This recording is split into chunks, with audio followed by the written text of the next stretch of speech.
গত 15 বছর 16 বছর আওয়ামী লীগ ক্ষমতায় থাকার কারণে এক ধরনের কালচারাল যে ইস্টাবলিশমেন্ট, কালচারাল যে সিস্টেম, এটা একদিকে হেলে পড়েছিল। দীর্ঘদিন পরে নতুন করে শুরু হচ্ছে, প্রায় 2 দশক পরে। এটা বাংলাদেশে শহীদ শহীদ জিয়াউর রহমানের সময়ে শুরু হয়েছিল, কিন্তু পরবর্তীতে রাজনৈতিক কারণে এটা বন্ধ করে দিয়েছিল শেখ হাসিনা সরকার। আমরা আসলে রাজনৈতিক বিবেচনার বাইরে গিয়ে দেশের শিশু কিশোর এবং তরুণদের মধ্যে শিল্প সাহিত্য সংস্কৃতির চর্চা বাড়ানোর জন্য এবং তাদেরকে আসলে জাতীয় পর্যায়ে প্রতিনিধিত্ব করার সুযোগ করে দেওয়ার জন্য আমরা এই আয়োজনটা আবার শুরু করি এবং এর মাধ্যমে আশা করি যে বাংলাদেশে নতুন প্রজন্মের শিল্পী, গায়ক এবং সংস্কৃতিকর্মী তৈরি হবে এবং তারা আসলে বাংলাদেশের জাতি গঠনে ভূমিকা রাখবে। নতুন প্রজন্মের জন্য আমরা যারা জুলাই গণঅভ্যুত্থানে অংশ নিয়েছি এবং যারা এই গণঅভ্যুত্থানে যারা কাজ করেছে, তাদের সবারই আকাঙ্ক্ষা ছিল একটা নতুন বাংলাদেশ। নতুন বাংলাদেশের জন্য নতুন করে নতুন প্রজন্মের জন্য নতুন করি, নতুন প্রতিষ্ঠা, নতুনভাবে এটার প্রতিষ্ঠা, নতুনভাবে এটা শুরু।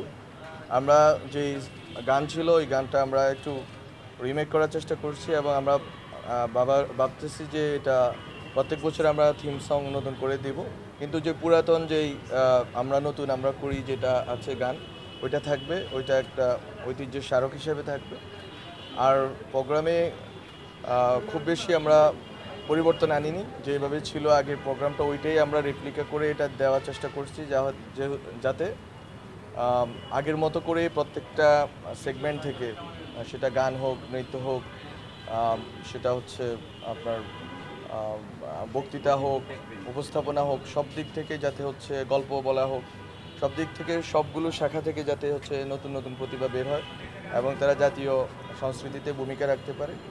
আমাদের যে কালচারাল একটা ভ্যাকুয়াম তৈরি হয়েছে, আপনারা প্রত্যক্ষ করতেছেন দেশে যে গত 15 বছর 16 বছর আওয়ামী লীগ ক্ষমতায় থাকার কারণে এক ধরনের কালচারাল যে ইস্টাবলিশমেন্ট, কালচারাল যে সিস্টেম, এটা একদিকে হেলে পড়েছিল এবং পুরা সরকারি ব্যবস্থাপনায় আসলে এক ধরনের ক্লায়েন্ট প্যাট্রন রিলেশন তৈরি করা হয়েছিল কালচারাল অ্যাক্টিভিস্টদের সাথে, কর্মীদের সাথে, নায়ক, গায়ক, অভিনেত্রীদের সাথে।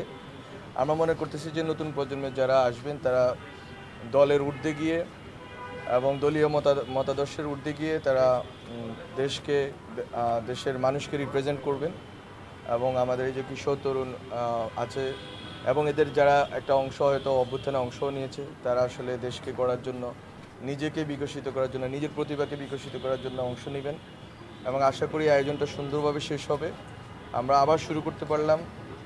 সবাইকে ধন্যবাদ যে আমরা এটা শুরু করতে পারলাম। এটা অনেক বড় একটা ইস্যু, আমাদের জন্য একটা গর্বের বিষয় যে আমরা এটাকে আবার শুরু করতে পারলাম। আমরা আশা করি যে আগামী 3 মাস সময় আমাদের কাছে আছে, অক্টোবর শেষ নভেম্বরের নাগাদ আমরা এটা ফাইনাল হয়ে যাবে এবং আমরা আশা করি যে খুবই সুন্দর মতো আমরা এটা শেষ করতে পারবো।